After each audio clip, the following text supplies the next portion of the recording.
नमस्कार दोस्तों, मेरे YouTube चैनल में आप सभी का स्वागत है। इस वीडियो में हम लोग बाल विकास से संबंधित 20 क्वेश्चन देखेंगे। इसके पूरा जो मैं वीडियो बनाया था उसमें 10 क्वेश्चन था और उसी को आगे बढ़ाते हुए मैं ये वीडियो बना रहा हूँ। यदि वीडियो पसंद आया तो लाइक, शेयर और मेरे चैनल को सब्सक्राइब ज़रूर कीजिएगा। चलिए देखते हैं क्वेश्चन 11। एक कार्य के दौरान मनीषा स्वयं से इस बारे में बात कर रही है कि वह किस प्रकार कार्य को आगे बढ़ा सकती है। भाषा और विचार पर लेव वाइगोत्स्की के अनुसार इस प्रकार का निजी भाषण किसका संकेत है? ए स्वनियमन, बी आत्मकेंद्रिता, सी मनोवैज्ञानिक विकार, डी संज्ञानात्मक अपरिपक्वता। तो देखिए यहाँ पे जो मनीषा है वो क्या कर रही,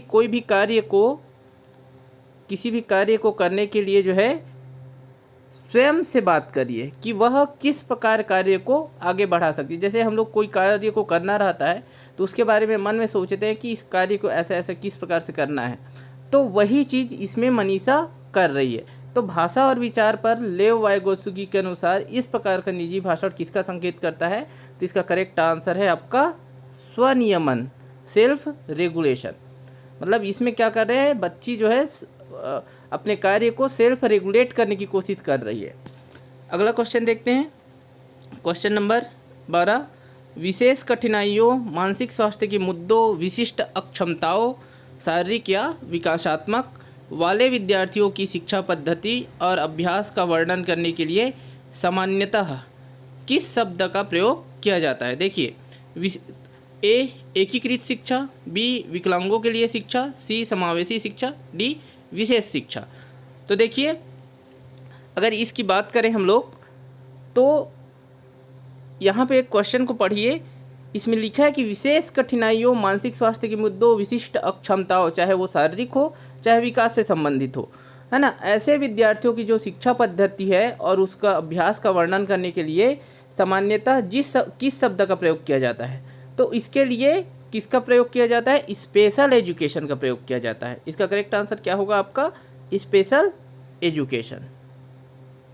ठीक है, अब देखिए एकीकृत शिक्षा क्या होती है? एकीकृत शिक्षा होती है कि कई विषयों की एक साथ शिक्षा देना, ये होती है इंटीग्रेटेड एजुकेशन, एकीकृत शिक्षा। और जो है समावेशी शिक्षा क्या होती है? समावेशी शिक्षा है कि जिसमें चाहे विशिष्ट बालक हो, लड़के हो, लड़कियां हो, सारे बच्चों को एक साथ जो है शिक्षा देना, है ना। आरटी एक्ट 2009 में जो है समावेशी शिक्षा की बात कही गई है, याद रखिएगा, ये क्वेश्चन आया हुआ था। तो ये इसका आंसर होगा यहाँ पे विशेष शिक्षा होगा कि यदि विशेष कठिनाइयों वाले बच्चे हैं या विशिष्ट अक्षमताओं वाले बच्चे हैं, उनको एक विशेष पद्धति से अगर कोई शिक्षा दी जाती है तो उसको क्या बोला जाता है? उसके लिए विशेष शिक्षक शब्द का प्रयोग किया जाता है। अगला क्वेश्चन देखते हैं, क्वेश्चन नंबर 13। यह कहा जाता है कि विकास एक कभी न समाप्त होने वाली प्रक्रिया है, इसे निम्नलिखित में से किसके द्वारा परिभाषित करती है? देखिए, ए अंतःक्रिया का सिद्धांत, बी निरंतरता का सिद्धांत, सी अंतः संबंध का सिद्धांत, डी एकीकरण का सिद्धांत। तो देखिए विकास एक कभी न समाप्त होने वाली प्रक्रिया है, इस शब्द से क्या लग रहा है कि विकास जो है निरंतर चलते रहता है। तो यहाँ पे देखिए विकास के कौन सा सिद्धांत का पालन हो रहा है? विकास के कुछ सिद्धांत हैं जिसमें से इस कथन में कौन सा सिद्धांत लागू हो रहा है? तो ये निरंतरता का सिद्धांत यहाँ पे लागू हो रहा है। करेक्ट आंसर यहाँ पे होगा आपका ऑप्शन बी, करेक्ट आंसर है। अगला क्वेश्चन देखते हैं, निरंतरता का सिद्धांत इसका करेक्ट है। अगला क्वेश्चन देखते हैं, व्यक्तित्व को मापने की विधि थीमेटिक अपरसेप्शन टेस्ट टैट है। ए व्यक्तिनिष्ठ तकनीक, बी वस्तुनिष्ठ तकनीक, सी प्रक्षेपण तकनीक, डी प्रयोगात्मक तकनीक। तो देखिए व्यक्तित्व, पर्सनालिटी को नापने की जो ये थीमेटिक परसेप्शन टेस्ट है, ये जो है आपका प्रक्षेपण तकनीक है। क्या है? प्रोजेक्टिव टेक्निक है। करेक्ट आंसर इसका होगा सी।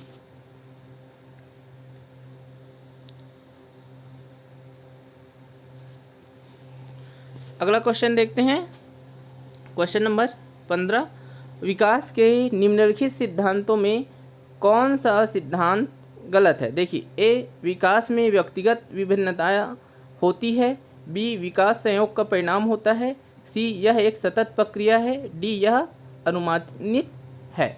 देखिए विकास के कुछ सिद्धांत हैं, आप चाहे तो मेरे यूट्यूब चैनल में विकास के सिद्धांत का एक वीडियो बना हुआ है, उसको जाके देख सकते हैं, क्योंकि विकास के सिद्धांत से कोई ना कोई क्वेश्चन आते ही हैं। तो देखिए विकास के कुछ सिद्धांत होते हैं, जैसे ऊपर वाले क्वेश्चन में हम लोग देखें कि निरंतरता का सिद्धांत, वैयक्तिक भिन्नता का सिद्धांत, अंतः संबंध का सिद्धांत, ऐसे कुछ सिद्धांत है, जिसमें से देखिए यहाँ पे कौन सा सिद्धांत गलत है ये पूछा गया है।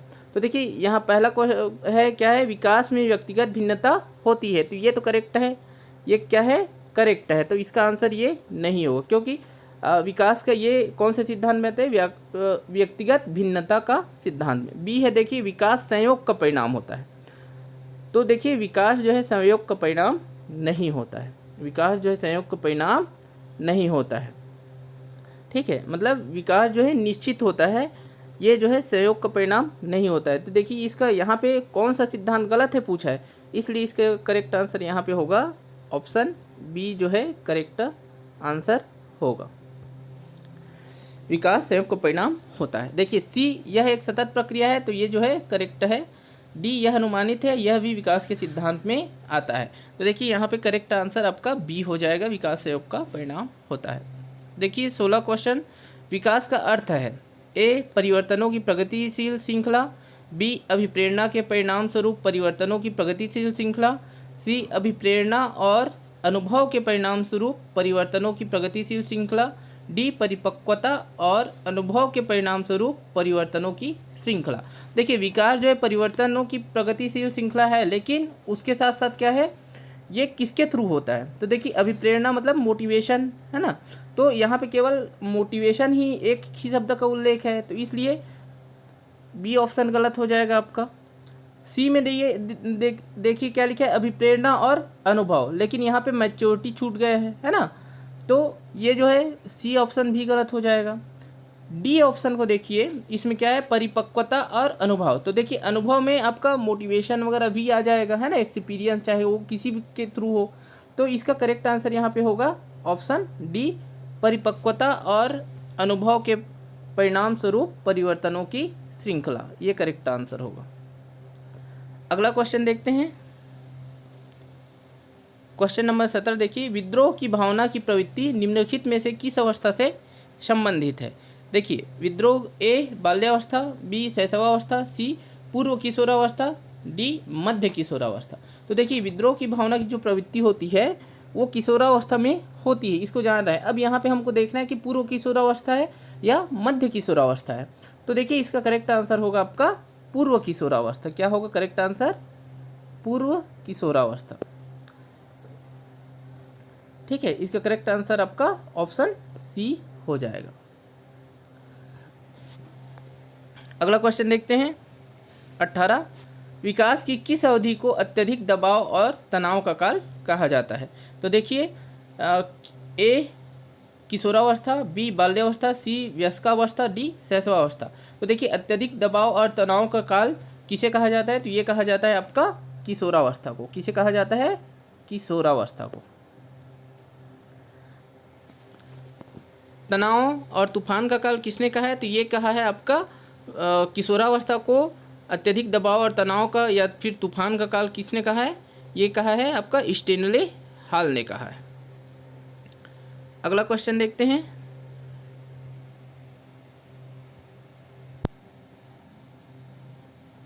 देखिए क्वेश्चन नंबर 19, स्मृति स्तर और समझ स्तर के शिक्षण मॉडल के सिंटैक्स में कौन सा चरण प्रमुख है।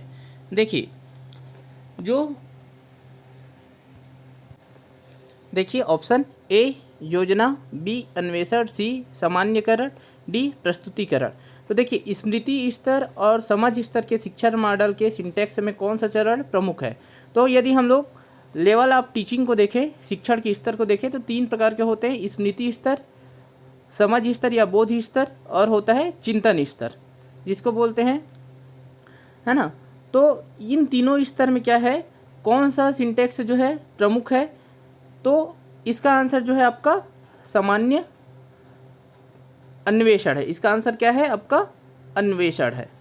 व्यापम द्वारा अन्वेषण आंसर दिया गया था। जबकि आप नेट में सर्च करेंगे तो आपको जैसे टेक्स्ट बुक है या कुछ अलग वेबसाइट में आपको प्रस्तुतिकरण मिल जाएगा, लेकिन व्यापम के द्वारा आंसर अन्वेषण लिया गया था, तो इसका आंसर अन्वेषण मान के चलिए। अगला क्वेश्चन देखते हैं, निम्नलिखित में से कौन सा सिद्धांत पुनर्बलन का सिद्धांत भी कहलाता है? देखिए, ए स्फूर्त अनुकूलन सिद्धांत, बी उद्दीपन प्रतिक्रिया सिद्धांत, सी क्लासिकल कंडीशनिंग सिद्धांत, डी सूझ या अंतर्दृष्टि का सिद्धांत। तो देखिए, जो पुनर्बलन सिद्धांत कौन सा सिद्धांत कहलाता है? ये ऑपरेंट कंडीशनिंग थ्योरी, जो स्फूर्त अनुकूलन सिद्धांत है, ये जो है पुनर्बलन सिद्धांत कहलाता है। तो इसका करेक्ट आंसर होगा आपका ऑप्शन ए जो है करेक्ट आंसर होगा। अब सिद्धांत से संबंधित कुछ कक्षाएं मेरे यूट्यूब चैनल में आने वाले दिनों में डलेगी, तो वहां से आप देख सकते हैं। अगला क्वेश्चन देखते हैं, क्वेश्चन नंबर 21। भारतीय संविधान में 6 से 14 वर्ष के आयु वर्ग के बच्चों के लिए निःशुल्क और अनिवार्य शिक्षा के अधिकार को शामिल किया गया है। ए अनुच्छेद 26, बी अनुच्छेद 15, सी अनुच्छेद 45, डी अनुच्छेद 21A में। तो देखिए, भारतीय संविधान में जो निःशुल्क और अनिवार्य शिक्षा का अधिकार है उसको अनुच्छेद 21A में शामिल किया गया है। किसमें शामिल किया गया है? अनुच्छेद 21A में शामिल किया गया है। और इस प्रकार अनुच्छेद 21A में शामिल करके इसको क्या बना दिया गया है? मौलिक अधिकार, शिक्षा का अधिकार जो है मौलिक अधिकार के अंतर्गत आता है।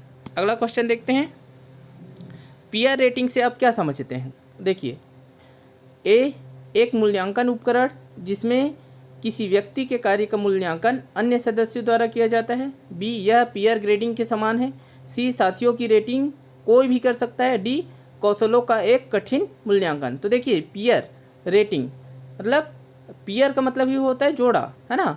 तो पीआर रेटिंग का मतलब क्या है कि यह एक मूल्यांकन का उपकरण है जिसमें किसी व्यक्ति के कार्य का मूल्यांकन जो है अन्य सदस्यों द्वारा किया जाता है। इसका करेक्ट आंसर है आपका ए। करेक्ट आंसर क्या है?